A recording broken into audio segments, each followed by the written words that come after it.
Hello and welcome to News Plus and Viewer Television. I am Patient CD. The National Agency for Food and Drug Administration and Control said it has procured no fewer than 447 Triscan scanning equipment worth $2.441 million to check the quality and quantity of drugs produced and imported into the country. It also said it will reach World Health Organization maturity level 4 and world-listed authority status by the first quarter of 2024 at its new initiative to enable global trade of Nigeria-made pharmaceuticals through collaborative registration with other regulatory agencies, among others.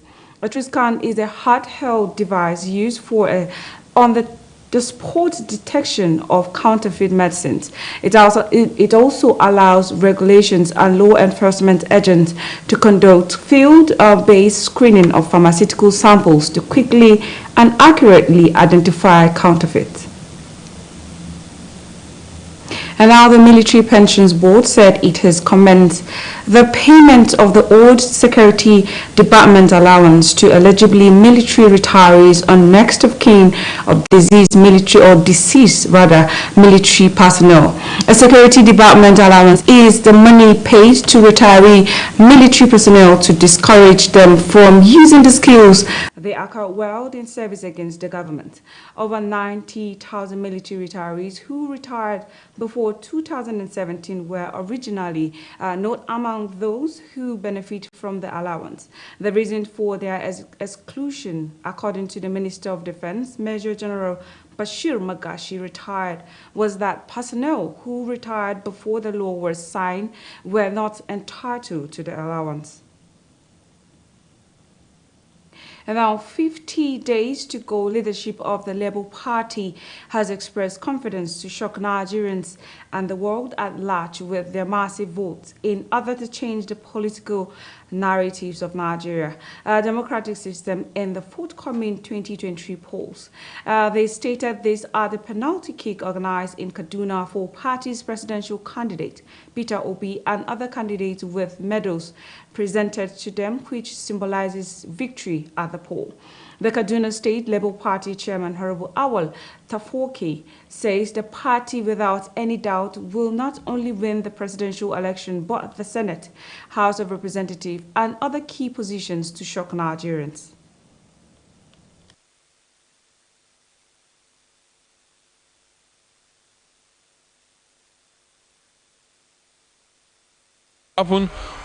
Shocking.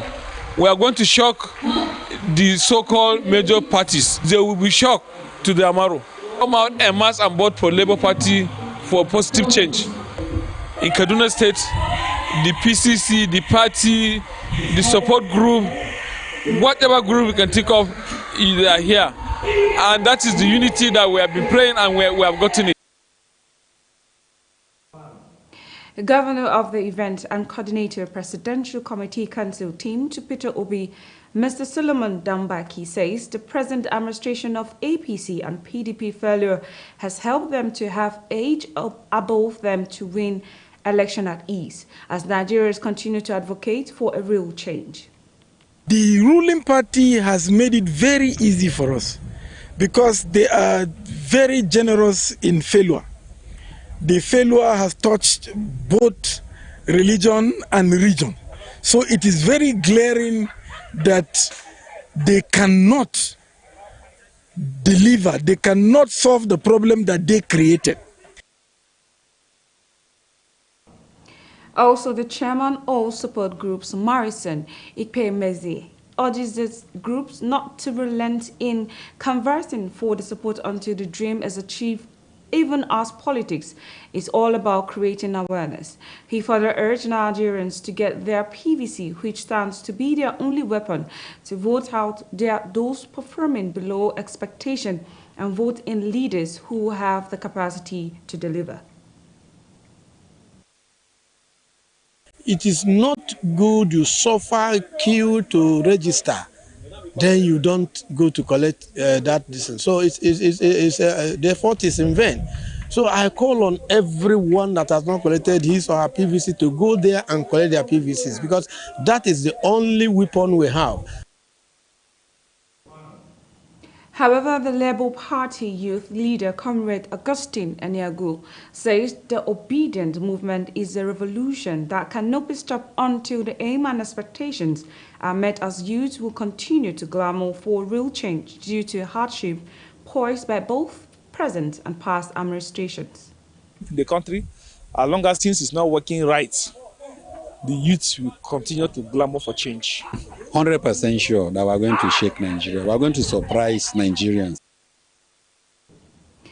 The Nigerian Baptist Convention has urged its members nationwide to cast their votes in 2023 according to their conscience and not along ethnic or religious lines, insisting that it has no preferred presidential candidates in the forthcoming elections. The MBC President Israel Akanji stated this at a media chat in Ibadan. Akanji, who described the rumor making the rounds in the cities that the Christian Association had adopted a particular candidate as false, added that it was only after the emergence of a credible leader that will reposition the economy of Nigeria after the elections.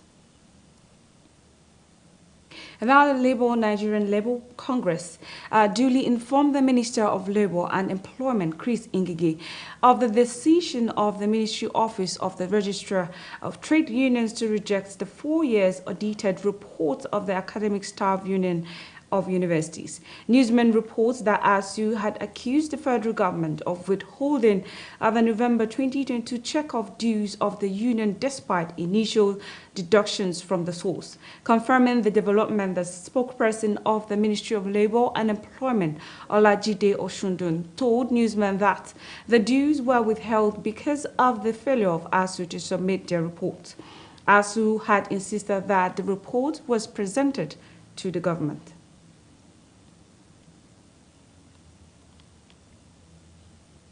We'll be going on a short break, and when we come back, News Plus continues.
In this 21st century, where all the information we need is now in the palm of our hands.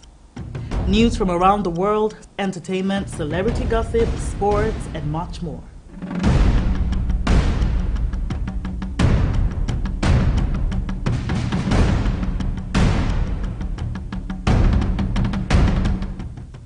The only thing that you need is the right source.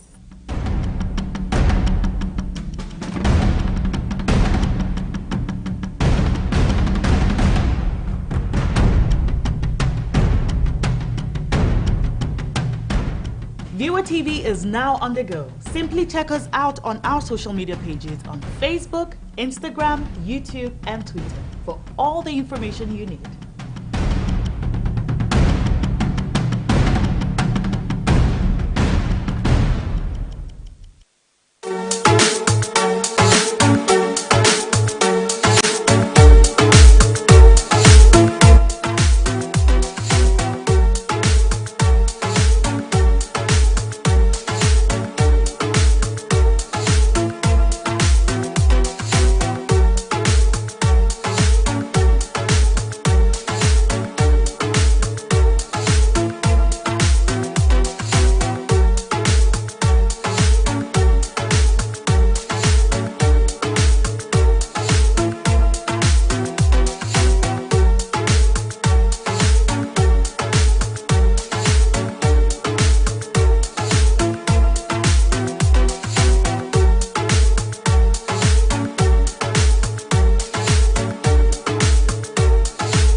Welcome back if you're just joining. This is News Plus on Viewer Television.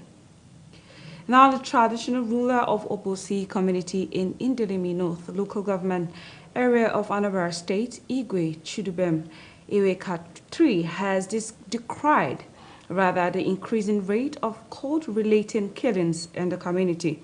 Iweka also pointed out that cult is murdered the President General of the community, Ike Okolo, on January 2nd, 2023. The monarch was reacting to the killing of Okolo, who was shot death in the community by some yet to be identified as assailants as a petrol station or at a petrol station at about 8 p.m. on Monday. He said himself, his cabinet members, and other law-abiding citizens of Obosi ancient kingdom knew the identities of the notorious cultists in the community. The monarch noted that the activities of the cultists have become too inexplicable that law-abiding citizens no longer sleep with their two eyes closed, pointing out that they killed and maimed people almost on a daily. The Ondo State Governor Rotimi Akeredolu has imposed a 24-hour curfew on Ikare Okoko, the headquarters of Okoko North East local government area of the state, following the crisis in the community. In the past few days, two youth groups have been attacking each other after a New Year carnival held in the town. It was gathered that some people were killed while shops and vehicles were allegedly vandalized and burned down by some hoodlums. However, the curfew was contained in a statement issued by his chief press secretary Richard Olatunde on Thursday. The Ogun State Governor Dapo Abiodun has ordered the police command in the state to go after the killers of a former Central Bank of Nigeria employee, Kahinde Fatinoye, and his wife, Bukola, who were killed and their house set ablaze on January 1st, 2023, by yet to be identified as assassins. Abiodun, in a statement by his chief press secretary Kunle Somorin, declared that killers who kidnapped the couple's son and threw him inside the river will not go unpunished. He therefore urged the police to hunt down the killers and apprehend them. He declared or described the incident as unfortunate and heartbreaking, vowing that administration will not hesitate to deploy resources with the view of unmasking persons behind the dastard act. The Zamfara State Police Command has said its officers neutralized a bandit and arrested 6 suspects for alleged banditry, kidnapping, and cattle rustling. This is contained in a statement by the command's police public relations officer Mohammed Shehu on Thursday in Gusau. Shehu also said the police operative of the command repelled the bandits attacked and recovered 2 AK-47 rifles, 104 rounds of live ammunition, and 2 magazines and charms. He said police tactical operative, while on confidence-building patrol, stopped and search acted on intelligence information that led to the arrest of 2 suspects for alleged kidnapping and cattle rustling. The National Drug Law Enforcement Agency Kaduna State Command says its operative has arrested 4 suspects with 298 bags of Indian hemp. The NDLEA State Commander Ibrahim Braji made this known at a news conference in Kaduna. Braji said that the suspects were arrested on the evening of January 3rd at Tasu Mahuta community on Refinery Road, Chikun local government area of the state. He said that the 4 suspects were 2 females and 2 males. According to him, the bags of Indian hemp are weighing 3,576 kg. He, however, said that the operatives were still investigating the matter to unravel other suspects for arrest and prosecution.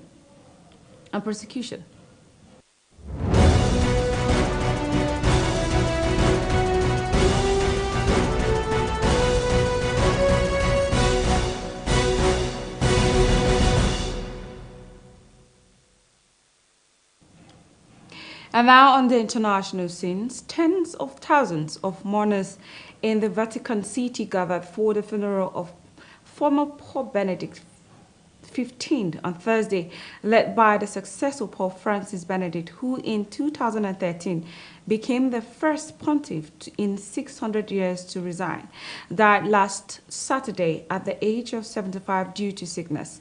A report by newsmen on Thursday says Benedict's coffin has been taken to be buried apart from the public. The funeral was also attended by red-clad cardinals and dignitaries from around the world, including German Chancellor Olaf Scholz and Italy's Prime Minister Giorgia Meloni.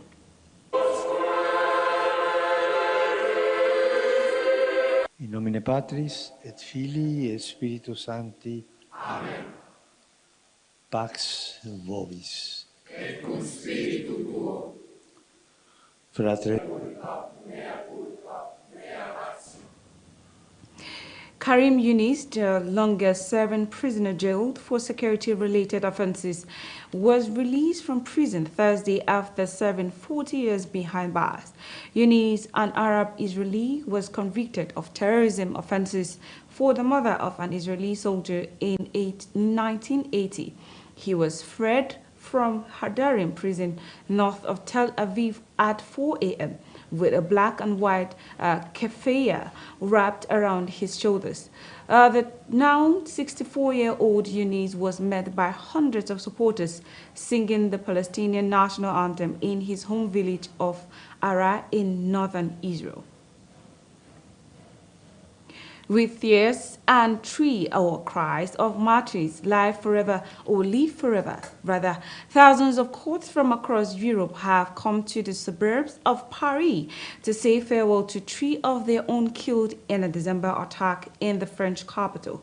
Buses were chartered to bring people from across France and some neighboring countries to the politically charged funeral in Vallées-les-Belles, north of Paris. The coffins of the 3 people, 1 woman and 2 men, were wrapped in the flags of the Kurdistan Workers' Party (PKK) and the Kurdish-controlled Rojava territory in northern Syria.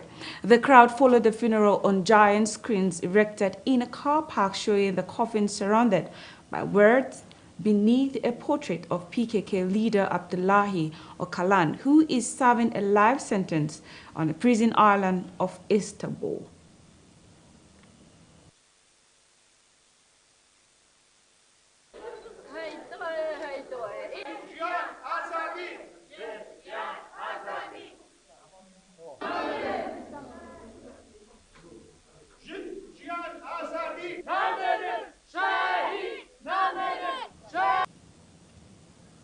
Eunice Al-Shir left Gaza dreaming of a better life in Europe, only to return to the Palestinian enclave in a coffin. The 21-year-old was one of the scores of Palestinians risking the perilous journey across the Mediterranean. He drowned alongside 7 other Gazans whose bodies were returned home in December, adding to a toll of nearly 2,000 people recorded as dead or missing last year in the Mediterranean by United Nations Refugee Agency. لأنه هو الله يرحمه هو اللي كشف الحقيقة. يونس جثمانه هو اللي كشف الحقيقة من خلال الجواز الفلسطيني اللي كان حاطه في جيبته، كان مغلفه بالنايلون عشان المي البحر.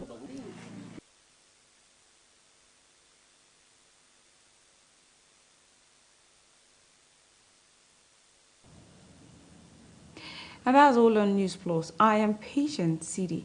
Please enjoy the rest of our programs.